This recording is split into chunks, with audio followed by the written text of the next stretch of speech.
عامر صاحب، آپ جب یہ نائلہ سے سوال کر رہے تھے تو میرے ذہن میں سمینہ کی بھی بات آ رہی تھی کہ کس طرح سے انہوں نے اپنا یہ سٹارٹ کیا تھا. سمینہ، عموماً ایسا ہوتا ہے کہ خواتین نے کچھ سیکھنا ہو، کچھ کرنا ہو، بچیاں بھی چھوٹی ایسی ہوتی ہیں، کوئی نہ کوئی ایسا سوشل میڈیا کا پلیٹ فارم ہوتا ہے، اس سے دیکھ لیتی ہیں، چیزیں بنا لیتی ہیں، کر لیتی ہیں، پراپس تیار کر لیتی ہیں. کوہ پیمائی کرنا، پہاڑوں پہ چڑھنا، اور آپ کا تعلق جس حصے سے ہے اور اس ایج سے جب آپ نے شروع کیا تو کوئی اتنی ایکسیس نہیں تھی ان چیزوں کی. سیکھا کیسے؟ پہاڑوں پہ چڑھنے کا طریقہ، وہاں پہ سروائیو کرنے کا طریقہ کہاں سے سیکھا، کیسے؟ بہت زبردست کوسچن ہے، کیونکہ جب میں نے سٹارٹ کیا تھا تو ایک تو یہ کہ لوگوں کو اتنا پتہ نہیں تھا. ہاں، بہت کم لوگ جاتے تھے پہاڑوں پہ، اور وہ بھی میل حضرات. اچھا، آج بھی ویسے خواتین کے بارے میں پتہ چلتا ہے کہ جی غیر ملکی خواتین آئی ہیں، کوہ پیمائی کر رہی ہیں پاکستان میں. تو اس میں غیر باہر ملکوں سے آتے تھے، لیکن پاکستانی خواتین نہیں ہوتے تھے ان میں. اور جو ہمارے پاکستانی میل حضرات جاتے تھے، they used to go to earn their livelihood. وہ ایک روزگار کا ذریعہ تھا ان کے لیے. میں نے جب سٹارٹ کیا تو میرے پاس کوئی پلیٹ فارم نہیں تھا، کچھ بھی نہیں تھا میرے پاس. تو میرے بھائی نے مجھے سکھایا، کیونکہ وہ بھائی میرے مرزا علی، he used to work with foreigners as a high altitude guide, high altitude porter. تو شروع میں بھائی نے مجھے سکھایا جو بیسک چیزیں ہوتی ہے، ٹیکنیک یا جو ٹریننگ ہوتی ہے ماؤنٹینئرنگ کے لیے. بہت اوبیسلی سخت ٹریننگ کی ضرورت ہوتی ہے. مہینے آپ نے گلیشیئر میں جا کے آپ نے وہاں پہ کیمپ کرنا ہے، ٹریننگ کرنی ہے، جو ٹیکنیکل ٹریننگ ہے. اور پھر ایک تو اسپورٹ بہت ایکسپینسو ہے، اور پاکستان میں اس کی کوئی بھی چیز اویلیبل نہیں ہے. تو جو بھی آپ نے چیزیں لینی ہیں وہ آپ نے باہر ملکوں سے آپ نے منگوانا ہے.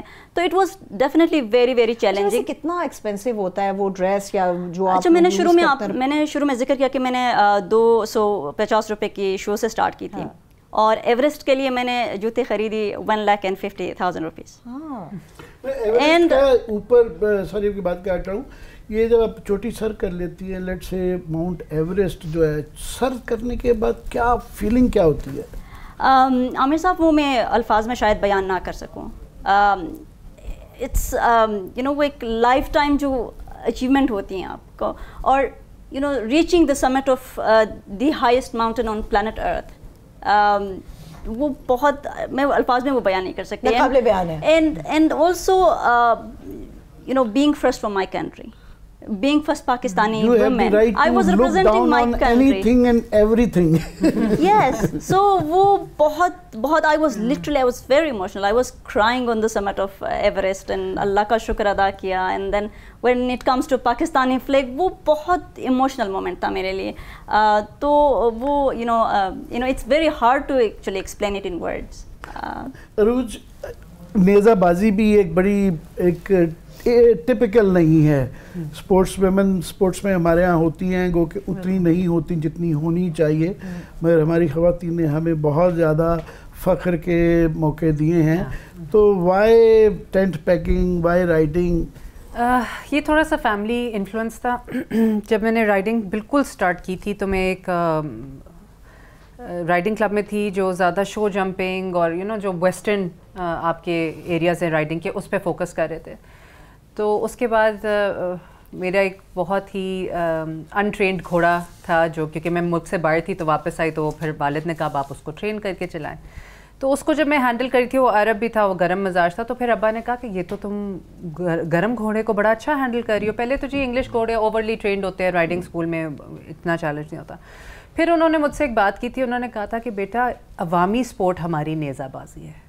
تو اگر آپ کسی طریقے سے کسی بھی لڑکی کو انسپائر کرنا چاہ رہے ہیں اس ملک میں، تو آپ عوام کی سپورٹ پہ فوکس کریں. اور آپ اسپیشلی اپنی بیٹی کو. ہاں، وہ بیکاز انہوں نے اس وقت تک وہ بہت سے ایسے پروجیکٹس کر رہے تھے جس میں وہ یوتھ کے پرابلمس کو اسپورٹس ٹورنامنٹ سے ٹیکل کر رہے تھے کہ کہیں دماغ اور جسم جو ہے وہ پازیٹیو ایریاز پہ لگے.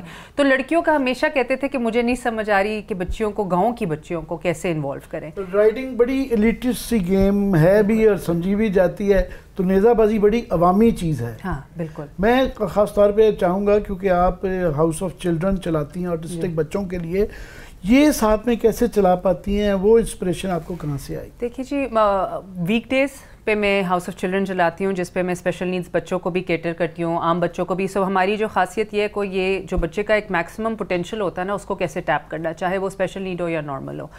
اس کی میری ٹریننگ باہر لنڈن میں ہو چکی بھی ہے اور میں نے یہاں آ کے پریکٹس کی ہے. جو گھوڑے اور گھوڑوں کی پریکٹس تھی وہ میرا فیول تھا.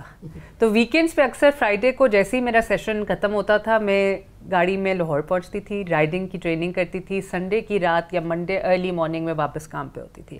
تو آئی فیلٹ کہ جب میں اپنے آپ کو, وہ ایک ہوتا ہے نا ریکریشن, آپ دماغ کو ایک ریلیکس اسٹیٹ میں اپنی پسند کی چیز میں ڈال کے واپس آؤ, تو میں بچوں کے ساتھ بہتر پرفارم کرتی تھی. اگر میں صرف اپنے آپ کو کام کے لیے سیکریفائز کرتی اور برن آؤٹ کرتی, تو مجھے لگتا ہے کہ شاید میں اتنی بہتر. یہ بھی اتنا ہی منفرد ہے کیونکہ ہمارے یہاں آٹزم کی ایک تو سمجھ بہت کم ہے اور اس کا ہینڈل بھی ٹھیک نہیں کیا جاتا. کافی بچے ہیں جن کو یہ سہولت میسر ہی نہیں ہے, کہ والدین کو ادراک بھی نہیں ہے. تو یہ آپ بڑی خدمت کر رہی ہیں. تو کیا جب آپ ڈیل کرتی ہیں پبلک میں والدین کے ساتھ, ان کو کیسے سمجھا پاتی ہیں اس کی؟ جی میری اب الحمدللہ 10 سال کی ریسرچ ہو رہی ہے. میرا اپنا بیٹا اسپیکٹرم پہ تھا, جس کی وجہ سے میری اتنی انسائٹ, ڈیپ انسائٹ ہے. جب پیرنٹ کو میں ملتی ہوں تو میں ایز اے پیرنٹ ملتی ہوں, کیونکہ مجھے وہ وقت یاد آتا ہے جب میرا بیٹا 2 سال کا تھا اور کوئی جواب نہیں تھا. وہ ایک فیل ہوتی ہے آپ کے اندر, اور وہ آپ لاسٹ ہوتے ہو نا, آپ کو صحیح ریسرچ پتہ ہوتی ہے. اور میڈیکلی انفارچونیٹلی ہماری اس وقت کوئی ایز سچ گائیڈنس پراپر نہیں ہے کہ اس کا کیا روٹ لینا ایکسیپٹ فار تھراپیز. تو as a parent when it I do is I go back to when I was a parent, اور میں پھر ان کو ساری ہولسٹک چیزیں بتاتی ہوں کہ جسم, دماغ, گٹ, ہر چیز کو آپ نے کیسے گروم کرنا شروع کرنا ہے تاکہ بچے کا ایک best form. See for me autism is a super power. لیکن اگر بچے کی issues, sensory issues, body issues, gut issues چلے نا, تو وہ سپر پاور سپریس ہو جاتی ہے. تو میں ماں باپ کو کہتی ہوں کہ اگر آپ نے ایک آٹزم کے بچے کا ٹیلنٹ نکالنا ہے نا, تو اس کے جسم کو آپٹیمل ڈیولپ کریں, اس کے سینسز کو آپٹیمل ڈیولپ کریں, اس کے مائنڈ کو کوگنیٹو ڈیولپمنٹ کریں, اور پھر وہ اپنی خاصیت نکالتا ہے. کیونکہ دنیا بھر میں مشہور ہے کہ بہت سے اسپیکٹرم کے لوگ, ایکچولی 70% میرے خیال سے سلیکون تو بھرا پڑا ہے, کیونکہ ان کا فوکس بہت امیزنگ ہوتا ہے. یہ میجورٹی سائنٹسٹ یہ لوگ ہیں. کا بتایا جاتا ہے, وہ آئنسٹائن کا بتایا جاتا ہے, وہ آٹسٹک تھا. بہت جو ایک, اگر آپ مجھ سے پوچھیں نا کہ ایک فیکٹر کیا ہے سکسیزفل آٹسٹک پرسن میں اور نان سکسیزفل میں, وہ انگزائٹی ہے. اچھا. تو آپ کا بچہ اگر بلی ہو رہا ہے, یا اس کو وہ انوائرمنٹ, یا اس کو وہ ریپیئرنگ نہیں مل رہی باڈی کی, دماغ کی, تو ایک اینکشس انڈیویجول رہے گا, وہ فوکس نہیں کر پائے گا. فوری طور پہ کیا کرنے کی ضرورت ہوتی ہے اگر ان کے فوری طور پہ کیا کرنے کی ضرورت ہے ان کیس اگر آپ کے بچے کے اندر یہ چیزیں آ رہی ہیں, آپ گھر پہ ہیں اور ایک ہاؤس وائف ہیں, آپ کو کیا کرنا چاہیے فوری طور پہ؟ سب سے پہلے اس کی خوراک دیکھنی ہے, کیونکہ باڈی کا اپنا ریپیئر سسٹم ہے.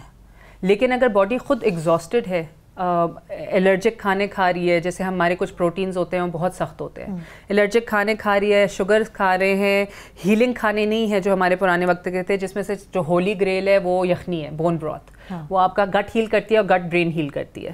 there is actually a bacterial linkage from the spine, gut to brain. تو وہ ایسے نہیں کہتے کہ جی بھوکا بندہ غصہ زیادہ کھاتا ہے, یا وہ اس کا بہت امپیکٹ ہوتا ہے. اور ماں باپ اکثر چینی یا چاکلیٹ دے دیتے ہیں, اس سے وہ اور ہائپر ہو جاتا ہے. سر میں کہوں گی پرانے زمانے میں جائیں, کینڈ فوڈ, پروسیسڈ فوڈ, میری لٹرلی میں جب گروسری اسٹورز جاتی ہوں تو میری بہت چھوٹی باسکٹ بنتی ہے. مہک, آپ کو بڑی سپورٹیو فیملی ملی ٹینس کے اندر. ٹینس بھی ایک تو بڑی تھوڑی سی ایلیٹسٹ ہی ہے, اور یہ پاکستان میں اس کے کیا مواقع ہیں as a professional international player اگر آپ نے بننا ہے؟ اوکے, آنیسٹلی اسپیکنگ ٹینس جو ہے وہ جنرلی ایک بہت ہی ایکسپینسو اسپورٹ ہے, جیسے آپ نے کہا ایلیٹ اسپورٹ ہے. I think it's ranked as one of the most expensive sports in the world. تو جنرلی اس کا یہی لوگ کہتے ہیں کہ اگر آپ کے پاس پیسے ہیں تو پھر آپ کھیلیں. لیکن اگر ہم پاکستان کی بات کریں تو ہماری جو میجورٹی پلیئرس ہیں وہ آتے ہیں ولیجز سے, آتے ہیں پشاور سے, آتے ہیں لائک ایسی جگہوں سے آتے ہیں which obviously they're not that well off. تو آئی مین اگر دیکھا جائے تو آئی مین hats off to اتنا زیادہ untapped potential ہے پاکستان میں, not just in tennis بلکہ زیادہ تر اسپورٹس.